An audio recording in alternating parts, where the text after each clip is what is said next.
आज आपण बनवणार आहोत अय्यंगार बेकरी सारखा रवा केक।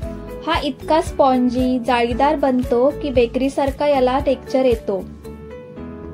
आणि हा केक आपण ओव्हन मध्ये न बनवता पातेल्यात बनवणार आहोत। एकदम कमी साहित्यात हा केक बनतो।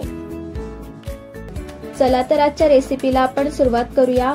सुपर स्पॉन्जी रवा केक बनवण्यासाठी सगळ्यात आधी मी 1 कप बारीक रवा घेतलेला आहे। मेजरमेंट साठी 240 ml चा मेजरमेंट कप वापरला आहे। तुम्ही या ठिकाणी वाटीचाही उपयोग करू शकता। त्यानंतर यामध्ये मी अर्धा कप पिठी साखर घालत आहे। त्यानंतर पाव कप मिल्क पावडर घालायची आहे। त्यानंतर यामध्ये आपल्याला 4 टेबलस्पून दही घालायचं आहे। दही घालताना आंबट दही न घालता गोड घालायचं आहे, नाहीतर आपला केक थोडा कमी गोड लागेल आणि आपल्याला साखरेचे प्रमाण इथे वाढवावे लागेल। आता यामध्ये आपल्याला पाव कप तेल घालायचं आहे। इथे मी रेग्युलर सनफ्लॉवर ऑइल घातला आहे। तुम्हाला हवे असल्यास तुम्ही इथे घीचाही वापर करू शकता।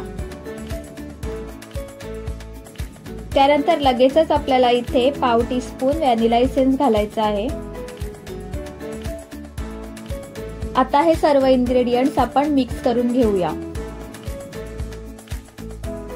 मिक्स करून झाल्यानंतर यामध्ये मी आता दूध घालत आहे। दूध घालताना आपल्याला थोडे थोडे करून घालायचे आहे। साधारणपणे आपल्याला इथे अर्धा कप दूध लागेल। व्यवस्थित मिक्स करायचं आहे। थोडेसे दूध आपल्याला नंतर यूज करायचे आहे, कारण आपल्याला हे बॅटर 10 मिनिटांसाठी झाकून ठेवायचं आहे। रवा फुलण्यासाठी आपल्याला ही प्रोसेस करायची आहे। आपले मिश्रण रेडी झालेले आहे। आता आपण याला 10 ते 15 मिनिटं रेस्ट करण्यासाठी ठेवून देणार आहोत। साधारण 10 मिनिटे झालेली आहेत। आपण आता रवा चेक करायचा आहे। हे बघा, रव्याने दूध आणि दहीला सोक केला आहे। एकदम घट्ट झाला आहे।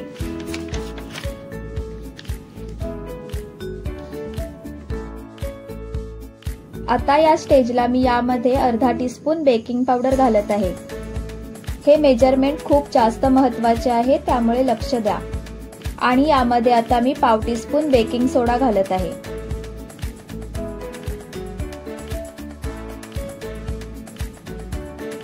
आता व्यवस्थित मिक्स करून घ्यायचं आहे। जास्त फेटायचं नाहीये, एकदम हलक्या हाताने फिरवायचं आहे। आता यामध्ये आपण उरलेले दूध घालूया। या ठिकाणी तुम्ही 1 ते 1.5 टेबलस्पून दुधाचे प्रमाण कमी जास्त करू शकता आपल्या रव्याच्या प्रमाणात, जसा तुम्ही रवा वापरला आहे त्याप्रमाणे। बॅटर जास्त फेटायचं नाहीये, एकाच दिशेने फेटायचं आहे। तर बेसिकली इथे आपल्याला थिक पोरिंग कन्सिस्टन्सी हवी आहे, अगदी अशी। बघा, मी तुम्हाला दाखवत आहे। इथे आपले बॅटर तयार झालेले आहे। आता याला आपण केक टीन मध्ये ट्रान्सफर करूया।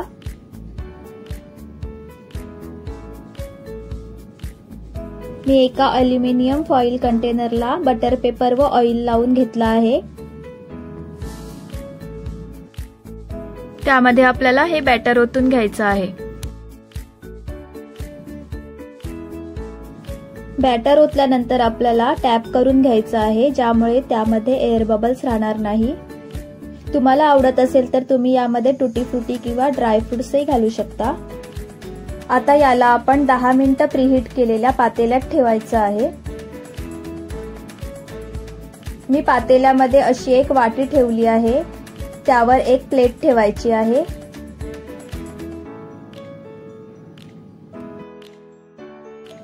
या प्लेटवर आपल्याला काळजीपूर्वक केक टीन ठेवायचं आहे, कारण की पातेलं खूप गरम झालेलं आहे। आणि त्यावर झाकण ठेवायचं आहे आणि एकदम लोएस्ट फ्लेमवर 30 ते 35 मिनिटं शिजवायचं आहे। 35 मिनिटं अगोदर आपल्याला केकचं झाकण अजिबात उघडून बघायचं नाहीये, नाहीतर केक आपला चांगला फुलत नाही। 35 मिनिटं झालेली आहेत। आता आपण हा केक उघडून बघूया।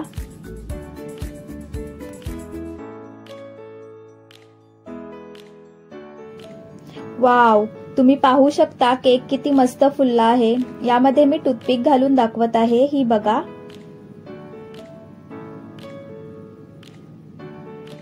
एकदम क्लीन आहे टूथपिक, म्हणजे आपला केक तयार आहे। जर तुम्हाला वाटत असेल की केक थोडा कच्चा आहे तर अजून 3 ते 4 मिनिटे याला शिजवा, त्यापेक्षा जास्त शिजवू नका, कारण की हा रवा केक असल्यामुळे लगेचच ड्राय होऊ शकतो। याला आपण बाहेर काढून घेऊ आणि थंड होण्यासाठी ठेवून देऊया। याला थंड करणे खूप महत्त्वाचे आहे। 15 मिनिटांनंतर केक आपल्याला डिमोल्ड करायचा आहे। 10 ते 15 मिनिटं मी या केकला थंड करून घेतलं होतं। याला थंड करणे खूप महत्त्वाचे आहे, कारण की जर याला लगेचच कट करायला घेतले तर केक पूर्ण कुस्करू शकतो। याचा बटर पेपर आपण काढून घेऊया। आपला केक एकदम जाळीदार आणि स्पॉन्जी दिसत आहे। तुम्हाला याचे पीस करून दाखवत आहे। केक कट करत असताना तुम्हाला जाणवत असेल की हा स्पॉन्जी झालेला आहे। अगदी परफेक्ट अय्यंगार बेकरी सारखा रवा केक आपला तयार झालेला आहे। आणि आणखी एक गोष्ट, जर इथे तुम्हाला हा केक मावा फ्लेवर मध्ये बनवायचा असेल तर व्हॅनिला इसेन्स ऐवजी यामध्ये अर्धा टीस्पून मावा फ्लेवर घाला किंवा मावा घाला। लहान मुलांना बिस्किट ऐवजी तुम्ही हा हेल्दी केक खाऊ घालू शकता।